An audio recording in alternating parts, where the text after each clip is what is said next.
Hi friends, வணக்கம் and welcome to Anicham Samayal. இன்னைக்கு நம்ம plain Kuska Rice எப்படி பண்றதுன்னு பார்க்கலாம் வாங்க. ஒரு குக்கர்ல 4 டேபிள்ஸ்பூன் அளவு எண்ணெய் சூடு பண்ணிக்கோங்க. அதுல ஒரு பிரிஞ்சி இலை, ஒரு துண்டு பட்டை, 4 லவங்கப்பூ, 2 ஏலக்காய், ஒரு மராட்டி முக்கு. இது எல்லாத்தையும் சேர்த்துட்டு ஒரு 30 செகண்ட்ஸ் ஃப்ரை பண்ணிக்கலாம். அதுக்கப்புறமா ஒரு 5 பச்சை மிளகாய் சேர்த்துக்கலாம். அதோட நீளமாக கட் பண்ணி வச்சுருக்க ஒரு பெரிய வெங்காயம் சேர்த்து வதக்கி விட்டுக்கலாம். தேவையான அளவு உப்பு சேர்த்து வெங்காயத்தை நல்லா வதக்கி விட்டுக்கலாம்.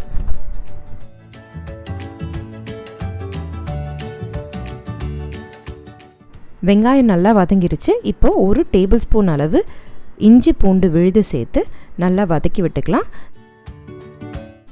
இஞ்சி பூண்டு விழுதோட பச்சை வாசனை போகிற வரைக்கும் நல்லா வதக்கி விட்டுக்கலாம். இஞ்சி பூண்டு நல்லா வதங்கிருச்சு. இப்போ பெரிய தக்காளி ஒன்று சேர்த்துக்கலாம்.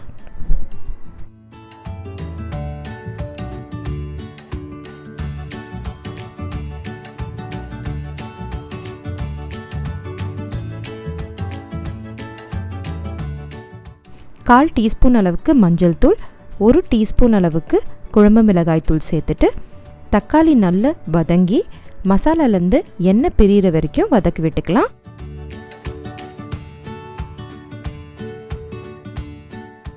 தக்காளி நல்லா வதங்கியாச்சு. மசாலாலேருந்து எண்ணெய் பிரிய ஆரம்பிச்சிருச்சு. இப்போ ஒரு கைப்பிடி அளவு புதினா இலை சேர்த்து வதக்கிக்கலாம்.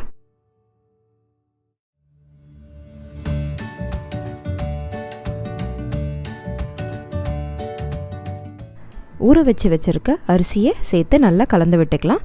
இன்றைக்கி நான் 2 கப் அளவு பாஸ்மதி ரைஸ் எடுத்திருக்கேன். அதுக்கு 3.25 கப் அளவுக்கு தண்ணி விட்டு 20 நிமிஷத்துக்கு ஊற வச்சுருக்கேன். இப்போ உப்பு காரம் செக் பண்ணிவிட்டு அதுக்கப்புறமா ஒரு விசிலுக்கு ப்ரெஷர் குக் பண்ணி எடுத்துக்கலாம். நம்ம குஸ்கா ரைஸ் சூப்பராக ரெடி ஆகிடுச்சு பாருங்கள். இது ரொம்ப ஈஸியாக குவிக்காக செஞ்சிடலாங்க. பிரெட் ஸ்லைசஸை பட்டர் சேர்த்து நல்லா ரோஸ்ட் பண்ணி வச்சுருக்கேன். அதையும் சேர்த்து கலந்து விட்டுக்கலாம். பிரெட் ஸ்லைசஸ் சேர்க்கறது கம்ப்ளீட்லி ஆப்ஷனலுங்க. உங்களுக்கு தேவைப்பட்டால் நீங்கள் சேர்த்துக்கோங்க, இல்லைன்னா அப்படியே இது ரொம்பவே நல்லாயிருக்கும்.